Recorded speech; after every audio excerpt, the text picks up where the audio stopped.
Welcome po muli sa Philippine Weather Trivia. Again, para po sa mga bago sa channel na to, ako nga po muli si Alvin Pura, isang meteorologist at ang inyong weather tito. Ngayon, balikan na natin itong bagyong Tino na kasalukuyang tumatawid sa ating bansa. Ang bagyong Tino po ay naglandfall kaninang 12 midnight dito po sa southern portion ng Leyte. Yan po ay dumaplis dyan sa mga isla sa Camotes. Naglandfall muli yan kaninang umaga, alas 5, dyan po sa area ng Cebu, dyan po sa isla ng Cebu.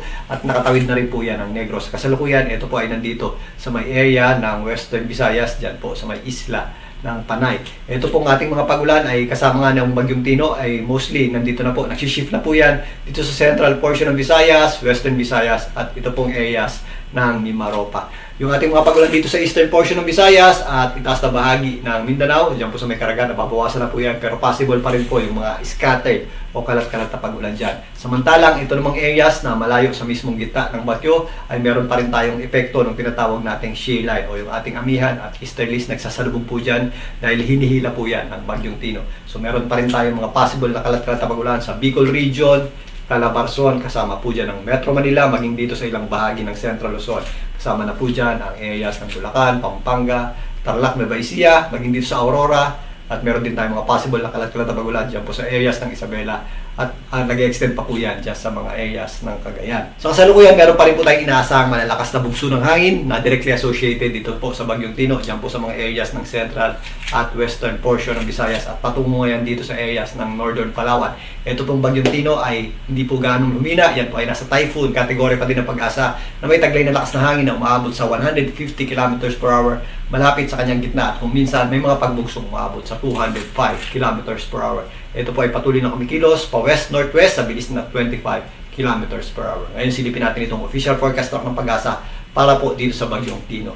So ngayong maghapon nga ay tatawid ang bagyong Tino dito sa isla ng Panay at mamayang hapon yan po ay nandito na sa may Sulusi. Magsishift na po yung ating malalakas na pagulan dito naman sa areas ng northern portion ng Palawan habang tumatawid po yan dito sa Magdamag. At bukas ng umaga yan po ay maaaring nandito na sa may West Philippine Sea at unti-unti na po yan lalayo sa ating bansa. Meron tayong nakikita ang paglakas nito pero yan po ay palabas na rin ang ating Philippine Area of Responsibility sa darating na Thursday. Again, sa ngayon, yung ating bulto ng kaulapan at malalakas na pagulan at mga malalakas na bugso ng hangin ay nandito pa rin po sa areas ng Central at Western Visayas. Patungo po yan dito sa areas ng Mimaropa, particularly sa hilagang bahagi ng Palawan. At meron pa rin po tayong indirect effect para dito sa bagyong Tino. Yung ating shear line naman ay nakaka-apekto pa rin sa mga areas ng Bicol region, Metro Manila, Calabarzon at ito pong eastern section ng northern at central Luzon. Magpapatuloy po yan hanggang bukas habang tumatawid po itong bagyong Tino sa ating bansa. Ngayon silipin natin yung mga posibleng pagulan na maaaring idulot ng bagyong Tino.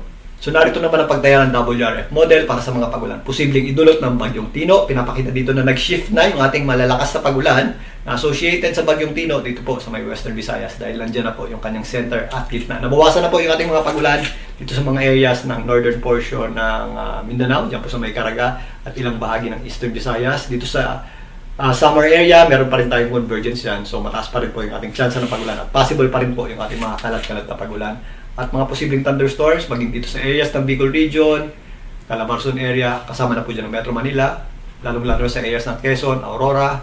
Meron din tayong mga pagulan dito sa areas ng Cagayan. Pero again, yung ating pinakamalalakas na pagulan ay nandito pa rin po sa isla ng Negros, Panay Islands at tutungo naman po yan dito sa mga areas ng Mindoro at Northern Palawan mamayang gabi. So narito naman po yan, mamayang gabi hanggang bukas ng umaga. Dito napapansin natin na yung ating concentration ng mga malalakas na pagulan ay nandito na po sa areas ng Palawan. Yan po ay given na tatawid na dyan ang bagyong Tino. Pero meron pa rin tayong mga convergence o yung ating shear line ay nakaka-apekto pa rin po dito sa mga areas ng Bicol region.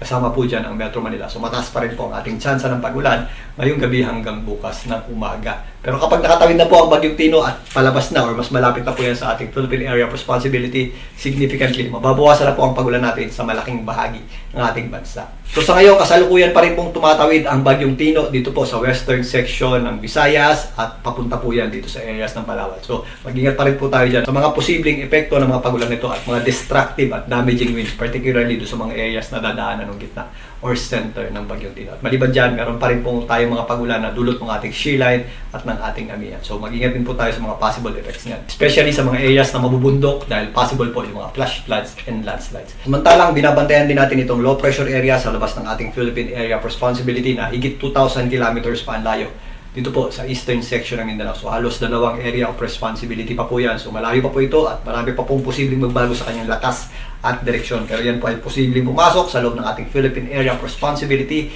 ngayong papasok ng weekend at maaring bagyo na po yan by that time. At possible po yan mabigyan ng local name na U1 or U1. Ito po ay patuloy din nating babantayan dahil mataas nga ang chance na naglalandfall o tumatama sa lupa yung ating mga bagyo. Ngayon silipin natin kung saan posible itong pumunta.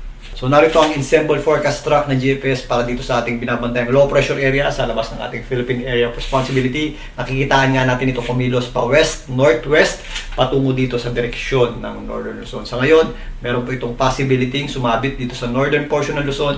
Pero again, meron pa rin yung mga outliers o may nagsasabi pa rin po or may mga output pa rin tayo na nagsasabi niyan po ay posibleng mag-curve lamang dito sa area ng southern portion ng Japan. Pero ito pa i-monitor natin dahil dito sa chance na ito ang paglandfall niyan dito sa hilagang bahagi ng Luzon. Maliban dyan, dahil malayo pa, marami pa po itong oras para makaipon ng lakas. Possible pa po itong maging isang malakas na bagyo habang binabaybay itong East Philippine Sea. Balikan natin yan sa susunod. Muli ito po ang inyong weather dito para sa Philippine Weather Trivia. Magandang tanghali po.